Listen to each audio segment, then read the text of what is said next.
తెలుగు రాజ్యంకి స్వాగతం. నేను సత్యనారాయణ. కాస్త వర్షం వచ్చిందంటే హైదరాబాద్‌లో మొత్తం వరదల్లో మునిగి తేలుతుంది. మునిగి తేలటమే కాదు, కారుల్లో వెళ్ళేవాళ్ళు, స్కూటర్‌లో వెళ్ళేవాళ్ళు అందరూ కూడా రోడ్డు మీద కార్లు, స్కూటర్లతో సహా తలకిందులుగా తపస్సు చేసి, లేదంటే తలకిందులుగా ఈతలు కొట్టాల్సొస్తుంది. అంతేకాదు, ఈసారైతే ఇప్పుడు ఎక్కడి నుంచో ఒక శవం కొట్టుకొనొచ్చి రామ్‌నగర్‌లో కూడా శవం కూడా కొట్టుకొనొచ్చింది. అంటే ఎక్కడో మునిగిపోయిన మనిషి కూడా ఇక్కడ. మరో పక్కనేమో ఇప్పుడు రేవంత్ రెడ్డి గవర్నమెంట్ వచ్చిన తర్వాత ఇప్పుడు ఈ నాళాల మీద, చెరువుల మీద కట్టడాలన్నిటిని కూడా నేను క్లియర్ చేస్తానని చెప్పేసి హైడ్రా వ్యవస్థని ఏర్పాటు చేశారు. దానికి సీనియర్ పోలీస్ అధికారి రంగనాథ్‌ని నియమించారు. ఇప్పుడు ఓ పక్కనేమో అటు గండిపేట చెరువు మీద హైడ్రా వరుసగా కొట్టుకుంటూ పోతుంది. దాని మీదేమో పొలిటికల్‌గా ఏదో ప్రతీకారాలు తీర్చుకోవటానికి కాంగ్రెస్ వాళ్ళయి కొట్టట్లేదు, మావే కొడుతున్నారని టీఆర్ఎస్ వాళ్ళు గొడవ చేస్తున్నారు. ఇంకో పక్కనేమో నగరంలో వర్షం వచ్చిందంటే మొత్తం కూడా నరకప్రాయంగా తయారవుతుంది. అసలు ఏంటి, నగరానికి విముక్తి లేదా? అసలు ఏంటి, ఒక పర్మనెంట్ సొల్యూషన్ అనేది లేదా? ఈ అంశాలపై మనతోటి చర్చించడానికి ఎన్విరాన్మెంటలిస్ట్ నరసింహారెడ్డి గారు మనతోటి ఉన్నారు. ఆయన అడిగి అసలు దీని శాశ్వత పరిష్కారం ఉందా, ఎప్పటికప్పుడు ఇంతేనా అనేది మనం తెలుసుకుందాం. నమస్కారం అండి నరసింహారెడ్డి గారు. అండ్ ఇప్పుడు కేటీఆర్ మున్సిపల్ శాఖ మంత్రిగా ఉన్నప్పుడు ఆయన ఏదో ఆధునికుడు, బాగా చదువుకున్నాడు, ఆయన అమెరికా చూసి వచ్చాడు, ఇక్కడ హైదరాబాద్ బాగు చేస్తాడేమో అని చాలా మంది ఆశపడ్డారు. ఆయన మాటలు కూడా అట్లాగే ఉన్నాయి. చివరికి ఆయన ఇక్కడ డ్రైనేజ్ వ్యవస్థ ఇదంతా బాగు చేయాలంటే 1,00,000 కోట్లు కావాలి, ఇదేం మామూలుగా అయ్యే వ్యవహారం కాదని చెప్పేసి కాడిపారేశారు. ఇప్పుడు వచ్చిన రేవంత్ రెడ్డి ఏమో ఈయన ఏదో నేను హైడ్రాని అనే ఒక వ్యవస్థని పెడతాను, ఏదైతే ఈ నాళాలు, చెరువులు ఇవన్నీ వీటికి అడ్డంగా ఉన్న కట్టడాలని వీటన్నిటిని కూడా పాల్గొట్టడం ద్వారా ఒక శాశ్వత పరిష్కారం చూపిస్తానన్నట్టుగా చెప్తున్నాడు. అదేమో ఒక పొలిటికల్ వెండెట్టాకి ఒక ఇదిరా తయారైందేమో వీళ్ళు విమర్శిస్తున్నారు. అసలు ఏంటి ఈ పరిస్థితి? హైదరాబాద్ పరిస్థితి ఇంతేనా? హైదరాబాద్ గతి ఇంతేనా? ఒకటి, మనకు హైదరాబాద్ నగర అభివృద్ధి తీరు ఈ 10 ఏళ్ళు కాదు, మనం ఒక 20-30 ఏళ్ళు వెనక్కి వెళ్ళాలి. ఈ 30 ఏళ్లలో జరిగిన తీరు దానివల్లనే మనకి ఈ పరిస్థితి ఏర్పడింది. అయితే వీళ్ళు ఇప్పుడు గత 10 ఏళ్లలో తెలంగాణ ఏర్పడ్డాక వచ్చిన ప్రభుత్వము, ఇప్పుడు కొత్తగా వచ్చిన ప్రభుత్వం కానీ వీళ్ళు ఈ తీరు మీద ఇప్పటివరకు సమీక్ష చేయలేదు. దీని మీద ఆలోచనలు కూడా లేదు. వాళ్ళు ఉన్నదాన్నే కొనసాగిస్తూ వస్తున్నారు. ఒక ఉదాహరణ ఏంటంటే, ఇప్పుడు మనకు రేవంత్ రెడ్డి గారు ఈ మధ్య నేను 4th సిటీ నిర్మాణం చేస్తాను. 4th సిటీ అంటే 3 సిటీలు నిర్మాణం అయినాయి ఇప్పటికే. అంటే ఈ 3 నిర్మాణాలు పూర్తిగా ప్రకృతి వ్యతిరేకంగా కట్టిండ్రు. ఇప్పుడు ఇంకా 4th సిటీ కూడా ఆ దిశగానే ప్రణాళికలు. అంటే ఈ దీని నుంచి ఒకటి, ఈ ప్రజాప్రతినిధులు, రాజకీయ నాయకులు, ఈ బిజినెస్ మెన్, తర్వాత అధికారులు, వీళ్ళు దీని నుంచి వాళ్ళకు కావాల్సిన ఫలితాలు పొందినారు. అందుకే ఏ పార్టీ వచ్చినా కూడా ఇదే దిశగా మాట్లాడుతున్నారు. ఇప్పుడు ఇవాళ మనం చూస్తే వర్షపాతము 20 సెంటీమీటర్లు పడ్డది. చాలా రోడ్లు వరదలు అయిపోయినాయి. రోడ్లు వరద కాలువలాగా ఎందుకు తయారైనాయి అంటే, అసలు వరద కాలువలను మనం తీసేసిన సందర్భము. రెండవది, అవి కుచించుకుపోయినాయి, చాలా మటుకు తగ్గిపోయినాయి. తర్వాత ప్రధాన కారణం ఏంటంటే కాంక్రీటీకరణ చేసినాం. ఇప్పుడు ఇదివరకు 1 సెంటీమీటర్ వర్షం పడ్డా కూడా అది భూమి మీద పడి భూమిలోకి ఇంకి, ఆ ఇంకిన తర్వాత కాలువలుగా మారి వచ్చే పరిస్థితి. అది సహజ నీటి వ్యవస్థ. ఈ హైదరాబాద్ నగరం లాంటి వాటిలో ఏమైందంటే, అసలు మనం భూమి కనపడకుండా మొత్తం కాంక్రీటైజ్ చేసినాం. ఇల్లు కాంక్రీటు, అపార్ట్మెంట్లో కాంక్రీటు, లోపల కాంపౌండ్ కాంక్రీటు, అంతటా రోడ్లు. ఇవన్నిటితోటి పడ్డ చుక్క వర్షం కూడా అది బయటకి రోడ్డు మీదకి వరద రూపంలో వచ్చేస్తుంది. ఆ తర్వాత ప్రతి కాంపౌండ్ హైట్ పెంచుకుంటూ పోతారు. హైట్ తోటి అందులో నీళ్లు నిల్వ లేకుండా రోడ్డు మీదకి వదిలేయడమే. అట్లా రోడ్లను కాలువలుగా మార్చే పరిస్థితి ఈ నగర నిర్మాణ పద్ధతి అనేది నేను అదే అంటున్నా. ఈ హ్మ్. రెండోది మనకు వర్షపాతం పెరిగింది. అది చాలా విపరీతమైన వర్షపాతము వస్తుంది. మనం చూస్తున్నాం ప్రపంచమంతటా. ఈ వాతావరణ మార్పుల నేపథ్యంలో 3 రోజులు పడే వర్షము 30 నిమిషాల్లో పడ్డము. సంవత్సరం పడే ఆ వర్షం 3 రోజుల్లో పడ్డము. దుబాయ్‌లో మనం అదే చూస్తున్నాం.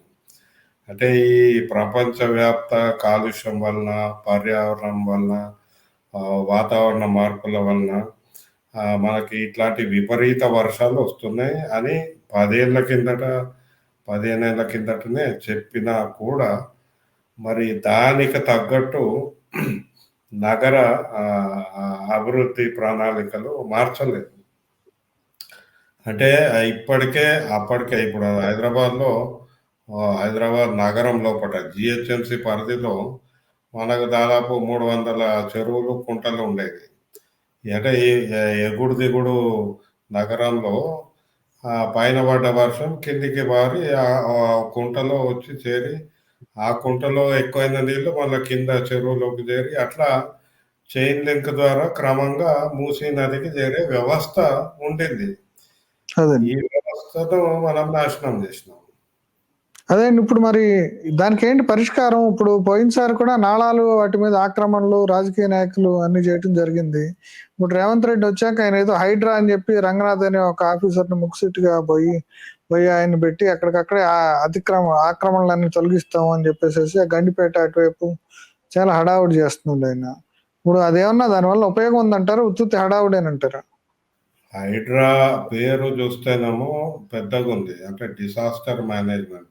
ఒక ప్రకృతి వైపరీత్యాన్ని మనము మేనేజ్ చేయడానికి ఏర్పాటు చేసినట్టుంది. కానీ ఇప్పుడు ప్రస్తుతం చూస్తే మాత్రం దాని యొక్క విధి చాలా నేరో, అంటే చాలా చిన్న పని పెట్టుకున్నారాళ్ళు. ఏది అంటే ఆహ్, టౌన్ ప్లానింగ్ వాళ్ళు బిల్డింగులు పడగొట్టే పని వీళ్ళు తీసుకున్నట్టుందండి. ఎందుకంటే నిన్న మీరు చెప్పే డిజాస్టర్ మేనేజ్మెంట్ అంటే, ఇప్పుడు యాక్చువల్‌గా నిన్న ఎక్కడైతే వరదలొచ్చినియి, లేదంటే రోడ్ల మీద జనం కొట్టుకుపోతున్నారో, అక్కడ వాళ్ళు యాక్చువల్‌గా పని చేయాలి గదా! హైడ్రా వ్యవస్థ అనేది ఇప్పుడు మీరు చెప్పే ఆ వ్యవస్థ డెఫినిషన్ ప్రకారం.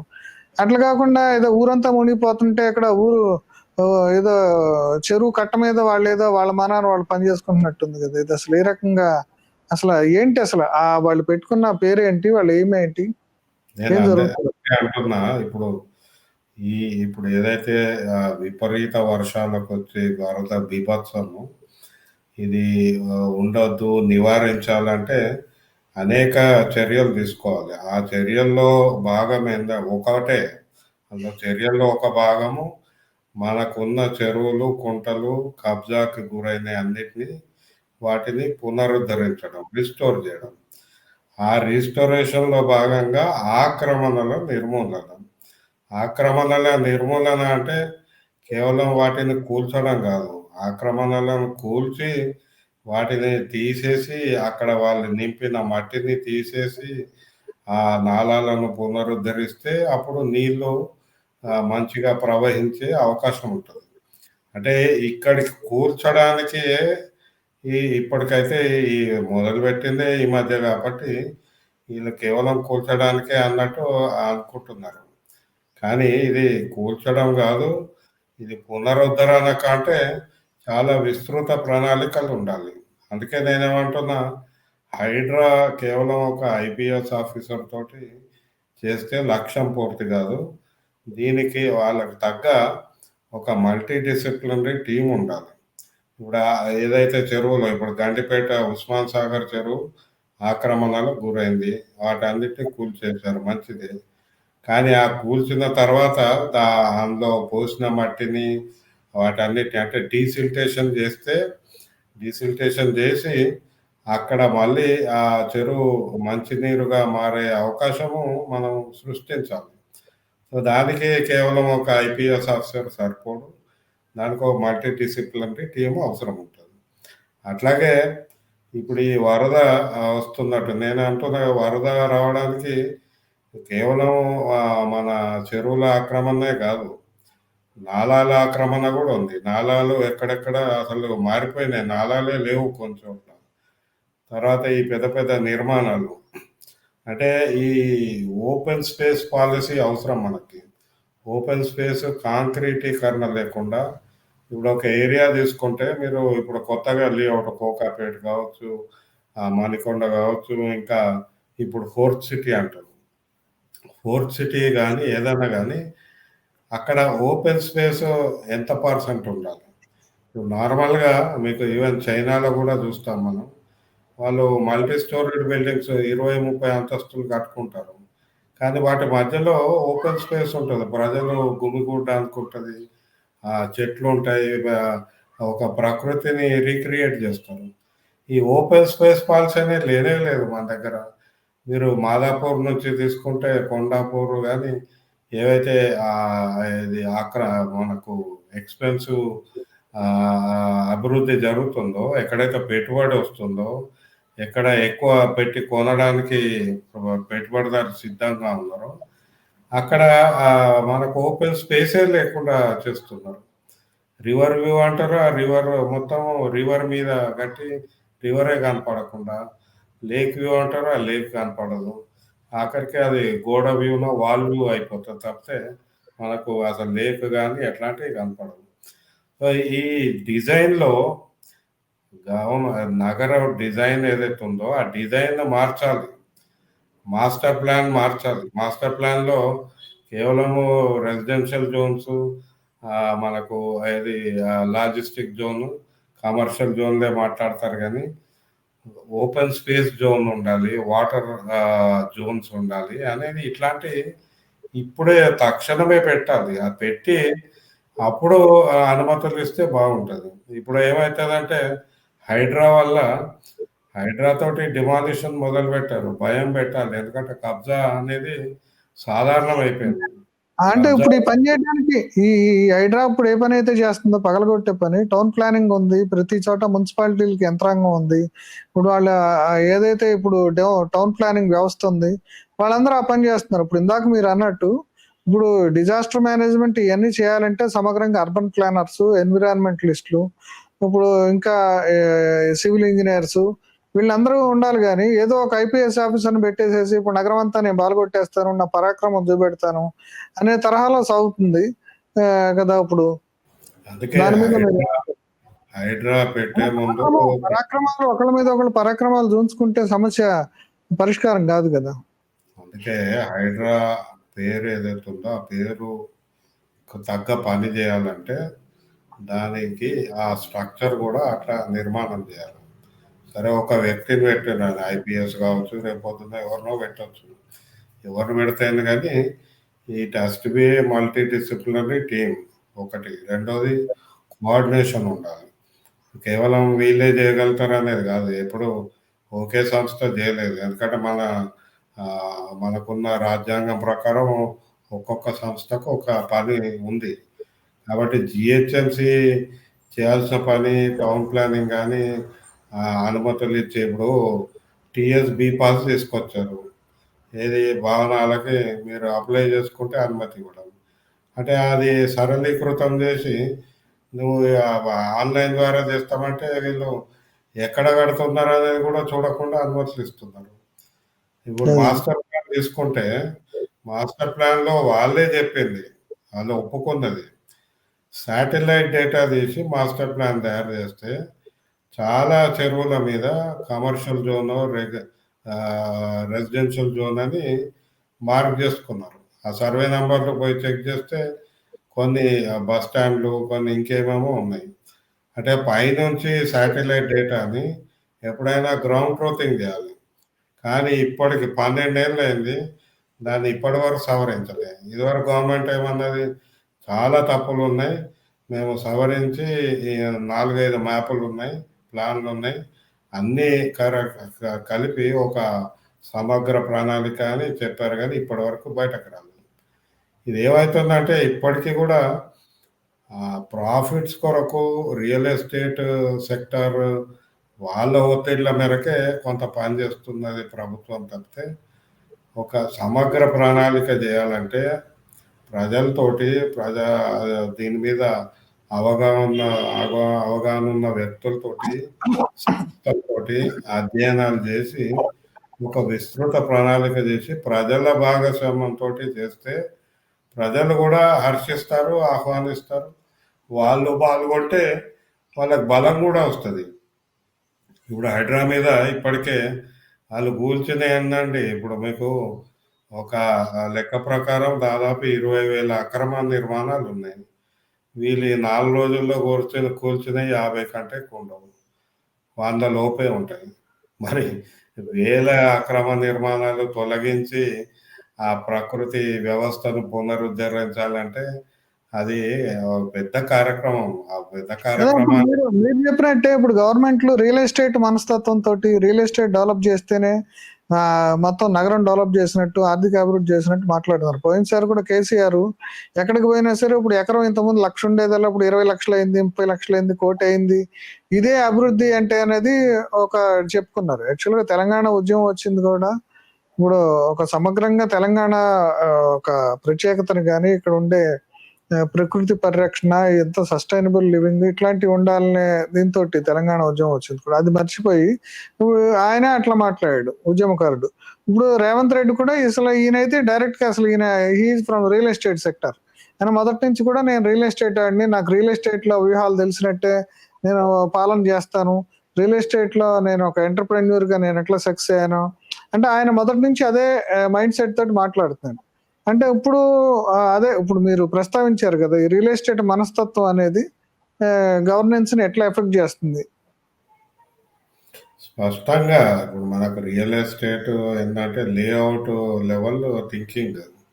ఓ లేఅవుట్ డెవలప్ చేయడం, రోడ్లు వేయడం, ఆ, ఆ, విద్యుత్ స్తంభాలు పెట్టడం, ఇది అభివృద్ధి అని చెప్పడం. ఇది ఒక రియల్ ఎస్టేట్ ఎంటర్ప్రెనర్ చేస్తున్నాడు. కానీ ఆశ్చర్యం ఏంటంటే మనం ఇప్పుడు అదే థింకింగ్తో, అదే రకమైన ఆలోచనతోటి ప్రభుత్వాలు పనిచేస్తున్న పరిస్థితి కనపడుతుంది. ఇది మార్చాలంటే ఈ రాజకీయ పార్టీలు ఆ, ఈ పెట్టుబడిదారుల మధ్య ఏదైతే లింక్ ఉందో ఇది ఇది దాన్ని బహిర్గతం చేస్తే తప్పితే మనకి ఇది అర్థం కాదు. ఎందుకంటే కేవలం ప్రాఫిట్ కొరకు, ఆ ప్రాఫిటింగ్ చేయడం కొరకు వీళ్ళకి వాళ్ళు డబ్బులు ఇవ్వడం, వీళ్ళకి అనుమతులు ఇవ్వడము, సరళం చేయడము. భూమి కూడా మారిపోయింది. ఇప్పుడు మీకు భూమి వినియోగ పద్ధతి, ఇప్పుడు టౌన్ ప్లానింగ్ యాక్ట్ పాతది తీసుకొని చూస్తే ఈ 15 ఏళ్లలో వివిధ జీవోలు చూస్తే టౌన్ ప్లానింగ్ అసలు స్వరూపమే మార్చేశారు.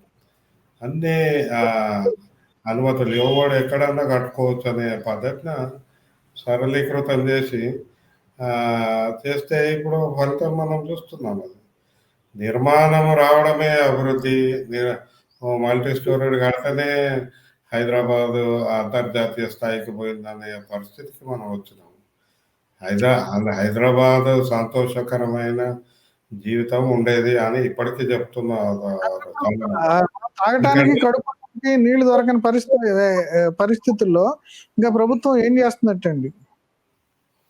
అందుకే ఇక్కడ మనం ఒక్కదానికి ఒక్కొక్క లింక్ ఉన్నది కాబట్టి మనం ఒక ఓవరాల్ విస్తృత ఆలోచన ప్రభుత్వం ఆలోచిస్తేనే బాగుంటుంది. ఎందుకంటే ఈ ఈ విధమైన దారి ఏదైతే నేను ఇప్పటిదాకా చెప్పిందో ఈ దారి ఈ దీనం బట్టినే పోతున్నారు, ఇదే అనుకుంటున్నారు.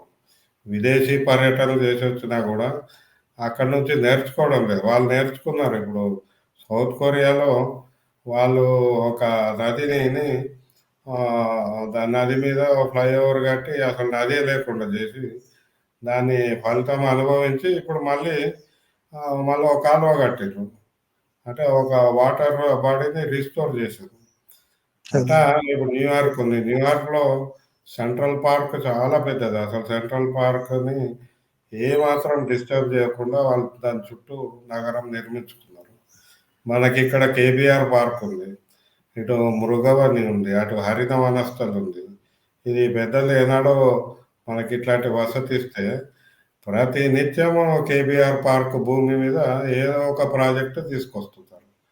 ప్రజలు అప్రమత్తమై దాన్ని ఆపుకుంటున్నారు గానీ, లేకుంటే ఆ 360 హెక్టార్లు ఏదో ఒక అభివృద్ధి పేరు మీద దాన్ని మార్చే ప్రయత్నం చేస్తున్నారు. అంటే ఈ ఈ ఏదైతే వ్యత్యాసం ఉందో అక్కడ చూసొచ్చి పోనీ అక్కడ ఉన్నట్టు చేస్తారా అంటే అక్కడ ఉన్నట్టు చేయరు. మళ్ళీ ఇక్కడ కొత్తగా మార్చుకుంటారు. ముఖ్యంగా అండర్ గ్రౌండ్ డ్రైనేజీ వ్యవస్థ ఇప్పుడు చూస్తుంటే ఎక్కడికక్కడే డ్రైన్లు పొంగిపోవటం, ఆ డ్రైన్లో పడిపోయి జనం చచ్చిపోవటం ఇది జరుగుతుందండి. ఈ అండర్ గ్రౌండ్ డ్రైనేజీ వ్యవస్థకి ఒక పరిష్కారం ఏమన్నా ఉందంటారు? అసలు ఏం చేయాలి దాన్ని మెరుగుపరచడానికి? హైదరాబాద్‌లో మనకేమైందంటే జీహెచ్ఎంసీ పని ఏవైతే ఉంటాయో, అందులో 2 పనులను మెట్రో వాటర్ బోర్డ్‌కిచ్చారు. ఒకటి నీటి వ్యవస్థ, ఒకటి మురుగునీటి వ్యవస్థ. ఇవి 2 గూడా హైదరాబాద్ జలమండలి పరిధిలోకొచ్చాయి. ఈ జలమండలి అంటే ప్రత్యేక నిర్వహణ వచ్చేసింది. జీహెచ్ఎంసీ ప్రాపర్టీ ట్యాక్స్ తీసుకుంటారు. ప్రాపర్టీ ట్యాక్స్ తీసుకున్నప్పుడు వీళ్ళ పని శానిటేషను అంటే అది ఘన వ్యర్థాల నిర్వహణ గావచ్చు, లేదా మన మురికి నీటి కావాలి. ఇవి 2 వాటి కొరకే మనం ప్రాపర్టీ ట్యాక్స్ కడతాం. రోడ్ల కొరకు, వీటన్నిటి కొరకు. కానీ ఈ ఈ ట్యాక్స్ తీసుకుంటేనే మనకు 3,000 కోట్లొస్తుంది హైదరాబాద్ నగరానికి ఆదాయం. 3,000 నుంచి ఇప్పుడు ఈ మధ్య పెరిగి 4,000 కోట్లొచ్చింది. జలమండలికేమో ఆళ్ళు నీళ్లు సరఫరా చేసి, ఆ నీటి బిల్లుల ద్వారా వాళ్ళు నిర్వహణ చేసుకోవాలి. అట్లాగే మురుగునీటి వ్యవస్థ ఏర్పాటు చేసి, దానికి మీద బిల్లులు రైజ్ చేసి వాళ్ళ నిర్వహణ చేసుకోవాలి. కానీ అక్కడేమైంది సబ్సిడీలు ఏకంగా గత ప్రభుత్వము 20,000 లీటర్ల నీళ్లు వాడుకుంటే ఫ్రీ అని చెప్పేసింది. మరి ఆ జలమండలికి ఆదాయం ఎక్కడ వస్తుంది? ఆదాయం లేక అసలు జలమండలి ప్రతి నెల ఇప్పుడు వాళ్ళకి 120 కోట్లు ఖర్చు అవుతుంది. అందులో 50 కోట్లు కేవలము విద్యుత్ బిల్లులే అని వాళ్ళే చెప్తున్నారు. అంటే ఇంత వస్తే మరి నెలకు 120 కోట్ల ఆదాయం రావడం లేదు. అది ప్రభుత్వం చేసిన తప్పు. దాంతోటి మురుగునీటి వ్యవస్థ మీద జలమండలి గత ఈ 30 ఏళ్లలో పెట్టిన పెట్టుబడి 5% కూడా లేదు. అసలు కొత్తగా లైన్‌లు ఏర్పాటే చేయలేదు. మీకు ఒక ట్రంక్ వ్యవస్థ ఒక 15 ఏళ్ల కిందట ఆ కాచిగూడ ప్రాంతంలో కొత్తది పెట్టిండ్రు గానీ, ఇప్పుడు ఆళ్ళకేంది సమస్య ఏందంటే ఎక్కడికక్కడ నిర్మాణాలు వచ్చేసినాయి. జాగ లేదు. ఇప్పుడు పైప్ లైన్ ఎయనీకి జాగ లేదు. ఇదివరకు బస్తీలలో జాగ దొరకకపోతుండే. బస్తీ దగ్గర ఇల్లు కడితే పబ్లిక్ హెల్త్ ఇంజినీరింగ్ ప్రకారం ఒకవైపు మంచినీటి పైప్ ఉండాలి. ఇంకోవైపు మనకు ఈ మురుగునీటి పైప్ లైన్ ఉండాలి. అంటే ఆ సెపరేషన్ ఉండాలనేది అది శాస్త్రంలో ఉంది. కానీ జాగ లేక చాలా చోట్ల ఈ మురుగునీటి పైపు పైన ఒక్కోసారి దాని లోపటనే మంచినీటి పైప్ లైన్ ఏర్పాటు చేసిన పరిస్థితి చూస్తుంది. అది బస్తీలలో. ఇప్పుడేమైంది ఇంకా ఇప్పుడు పెద్ద నిర్మాణాలు అయితున్న సౌత్ వెస్ట్ హైదరాబాద్‌లో అసలు మురుగునీటి వ్యవస్థనే లేదు. కొండాపూర్‌లో కేవలం 14% ఉందని అధికారికంగా చెప్తున్నారు. అంటే 14% ఇళ్ళకే మురుగునీటి వ్యవస్థ ఏర్పాటైంది. మరి ఈ పెద్ద నిర్మాణాలు వాళ్ళ మురుగునీటిని ఏం చేస్తున్నారు?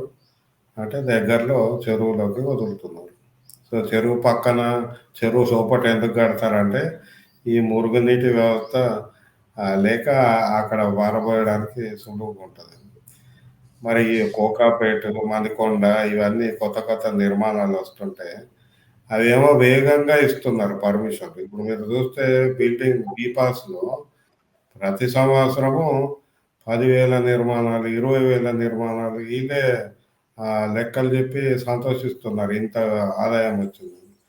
అదే. మరి నువ్వు నిర్మాణం అనుమతి ఇచ్చేటప్పుడు, ఆ నిర్మాణానికి తగిన మౌలిక సదుపాయాల బాధ్యత కూడా మీ మీద ఉంటుంది.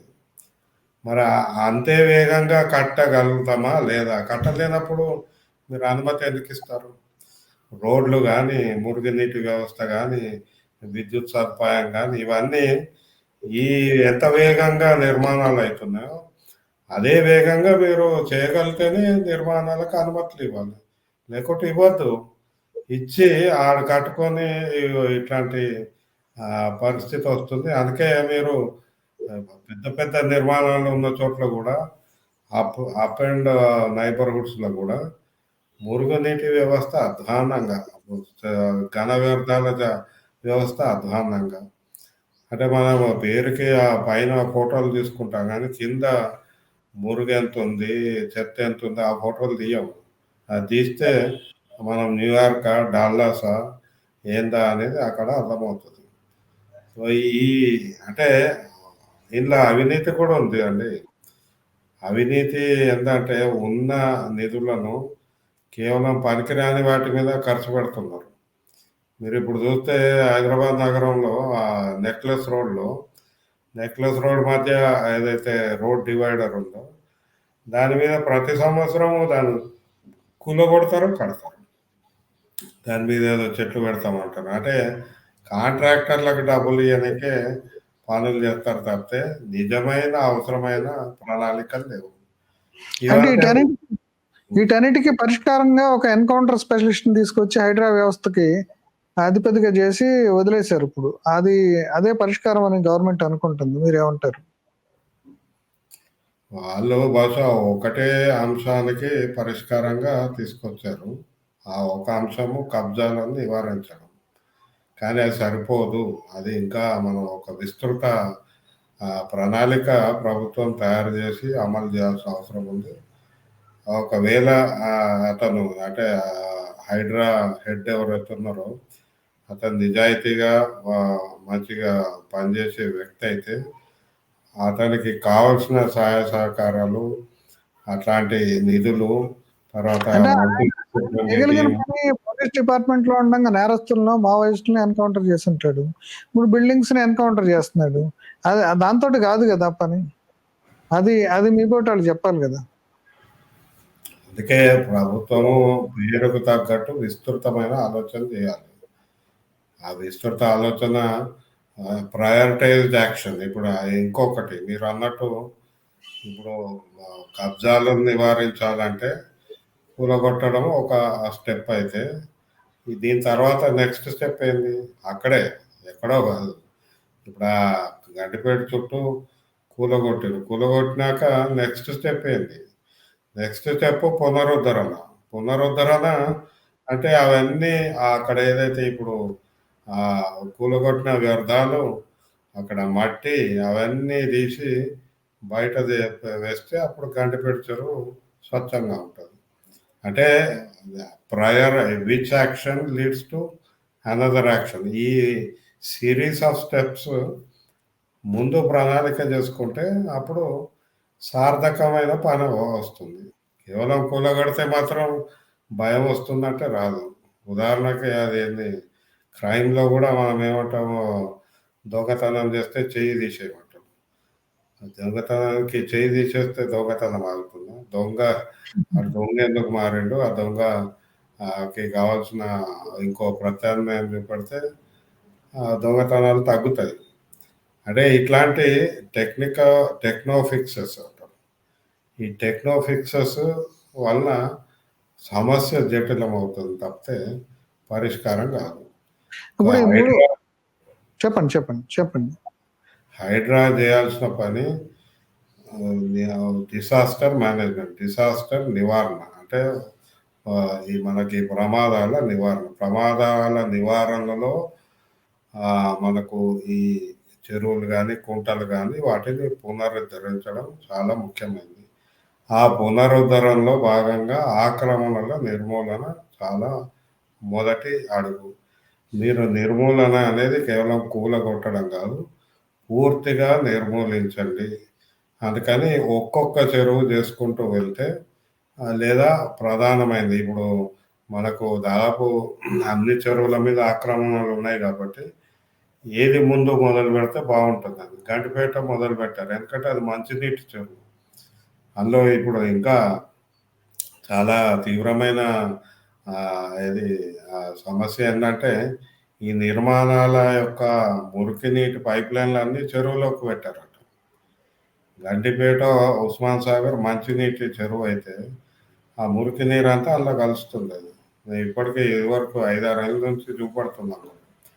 సో ఇప్పుడు చేయాల్సిందేంది, అసలు మురికి నీరు రాకుండా ఆ వ్యర్థాలన్నీ తీసేసి ఒకటి పునరుద్ధరణ పూర్తిగా చేస్తే ప్రభుత్వం మీద ప్రజలకు నమ్మకం ఏర్పడుతుంది.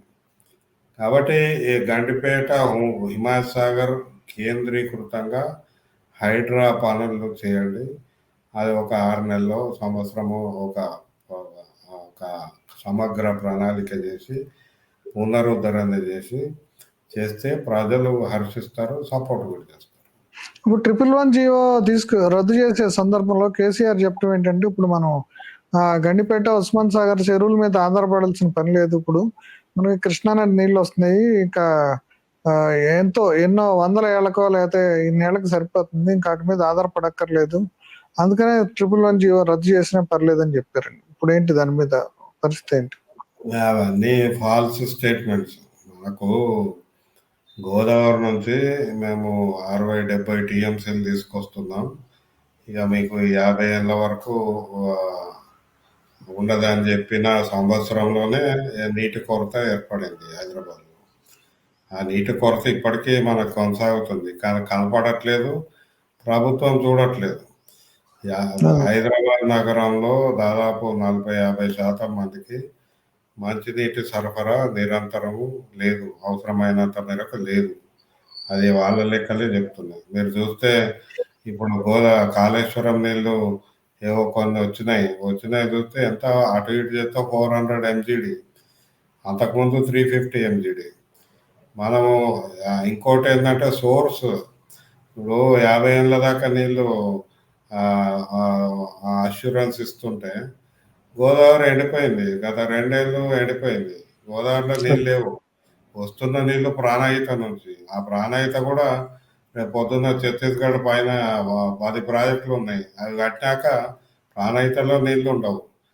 మన నెత్తి మీద పడ్డ నీళ్లను మనం కాపాడుకునే వ్యవస్థనే సుస్థిరమైంది. హైదరాబాద్ నగరంలో మన పునరుద్ధరణ అంటే మన నెత్తి మీద పడ్డ వర్షం, ఇవాళ పడ్డ 20 సెంటీమీటర్ల వర్షాన్ని ఒక్క చుక్కైనా మనము ఆపుకొని సంరక్షించుకున్నామా? చేయలేకపోయినాం. పడ్డ చుక్క పారిపోయింది వరద రూపంలో, కాలుష్యం అయిపోయింది.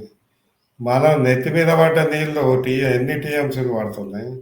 ఆ వాన నీటి సంరక్షణకు ఒక్క అడుగు కూడా వేయకుండా ఎక్కడి నుంచో ఎవరి నీళ్ళు ఇస్తా అంటే అది ఎన్ని రోజులు వస్తుంది, ఇవాళ వస్తుంది, రేపు వస్తుంది. రేపు పొద్దున్న కరెంట్ లేకుంటే చుక్క నీరు రాదు. కరెంటు లేని పరిస్థితులు వస్తాయి, ఎవరు చెప్పారు? కరెంటు నిరంతరం దొరకదు పరిస్థితి.